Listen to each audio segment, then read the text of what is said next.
Bien, iniciamos la semana con esta nueva consigna. Soy respetuoso en las clases virtuales, y en nuestro curso de Historia del Perú vamos a seguir conversando sobre las culturas preincas, las culturas del Perú de la antigüedad. Hemos hablado un poco de Mochica, hemos hablado sobre su contemporánea Nazca, y ahora vamos a ver a otra civilización que también fue coetánea en esta época, que viene a ser la cultura Lima.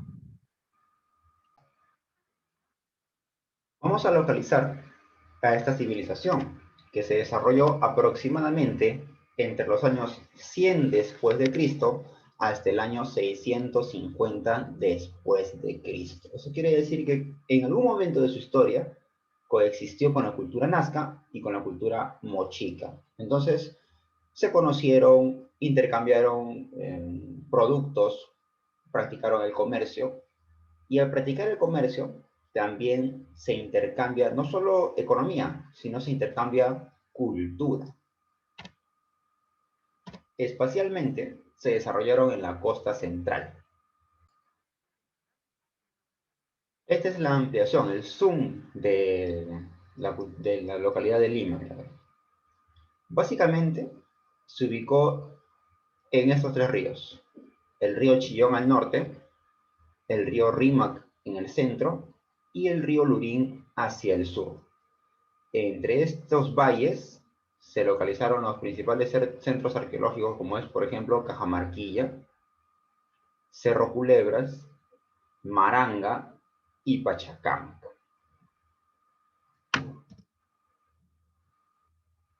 Aquí podemos ver ya un poquito más amplia la imagen. Esta parte fue el dominio de la cultura Lima, aquí en el mapa del Perú. Y acá están los tres principales valles: el Valle de Chillón, Valle de Rímac y Valle de Lurín. Incluso hay otras huacas importantes, como por ejemplo la Huaca Pubillana, la Huaca San Marcos, la Huaca de Copacabana, y casi se podría decir que llegaron hasta Chancay, ¿no? Estableciendo un centro comercial ahí llamado Sí. Cerro Trinidad. Los periodos históricos de esta gran cultura preincaica se debe a los centros de difusión ideológica más importantes, es decir, a los lugares en los cuales se encontraron estos centros, como por ejemplo el Centro Arqueológico de Miramar. Probablemente desde esta localidad se empezó a difundir por primera vez la ideología de la cultura Lima, ¿no? Su forma de organización, su comercio, su agricultura, su forma de gobierno, etcétera, porque la cultura Lima fue un estado teocrático militar, al igual que Mochica, al igual que Nazca, también caracterizado por el comercio. Entonces, desde aquí empezó esta difusión. El complejo Maranga.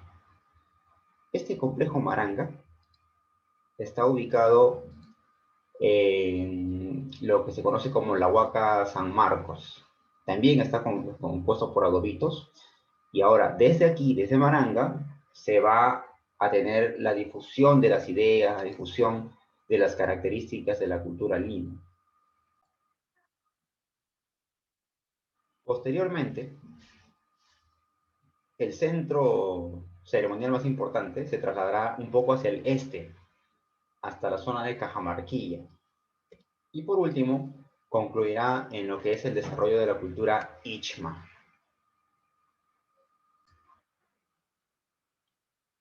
Económicamente hablando, la cultura Lima practicó la agricultura, pero esta agricultura ahora se va a ayudar de otras construcciones o de otras técnicas agrícolas o hidráulicas, como quieran llamarle, como por ejemplo las chacras hundidas, donde se aprovecha esta formación pantanosa para tener cultivos en los alrededores. Obviamente cultivos que requieren abundante agua. Se aprovecha esta forma piramidal escalonada, que nosotros más adelante conoceremos como los andenes, para el desarrollo de la agricultura. De esta manera se forman estas terrazas agrícolas, en las cuales se puede tener diferentes tipos de cultivos. Se han construido canales de irrigación, se hace un surco en la tierra, un camino en la tierra, para desviar el agua. Los fertilizantes naturales. Nosotros ya sabemos cuáles son los fertilizantes, como La cáscara de huevo. por ejemplo, todos los desechos de animales, de vegetales, que ya no son consumibles para las personas, le son útiles a la tierra.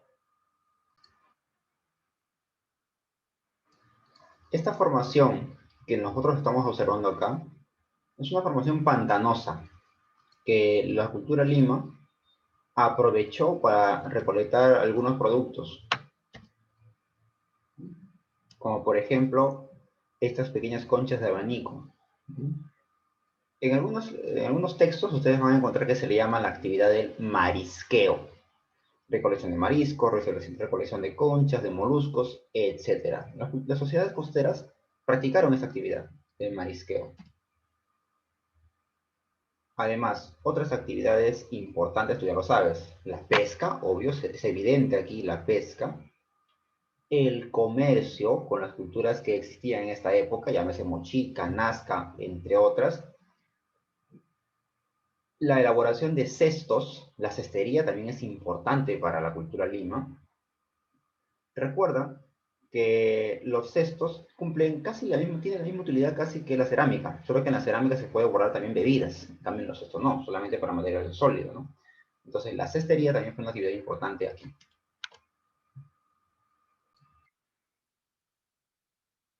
Socialmente, tenemos que hacer mención a que, como toda cultura de la antigüedad, tuvo cierta estratificación.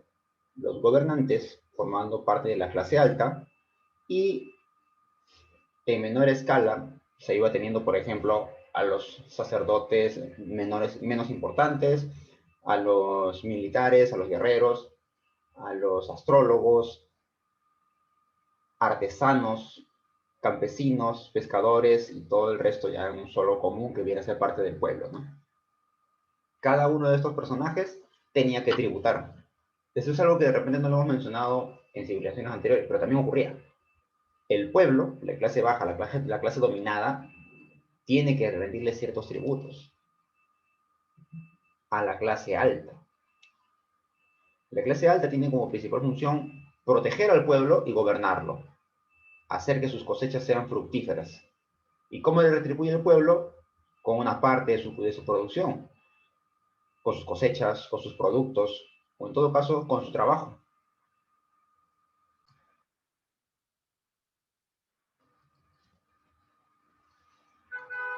Las manifestaciones culturales de la civilización Lima se divide en dos etapas. La primera, llamada interlocking, en la cual lo que más va a destacar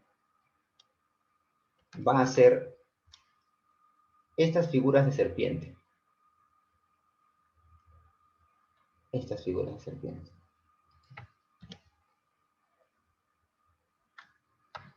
Además de algunos diseños que tienen figuras geométricas.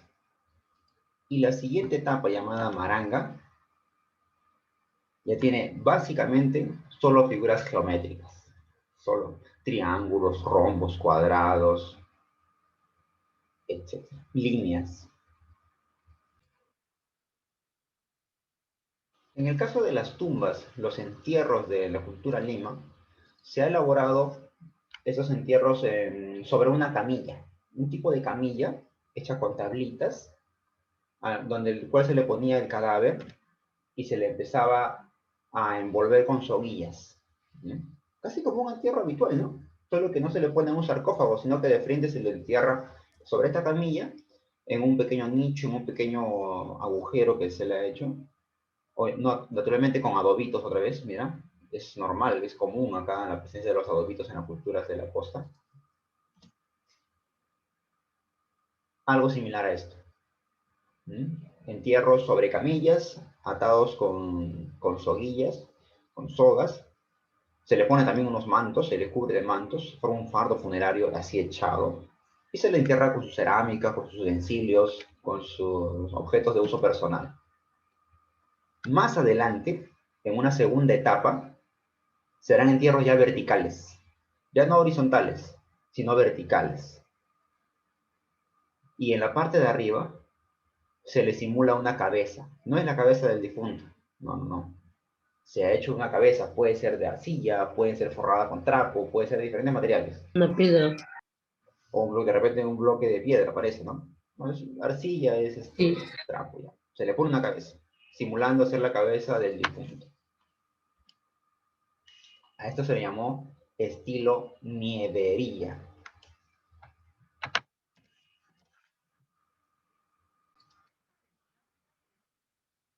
Algunos complejos arqueológicos importantes, algunos centros arquitectónicos, como por ejemplo el complejo Maranga, ubicado en la Huaca San Miguel, la misma Huaca Publlana, ubicada en Miraflores,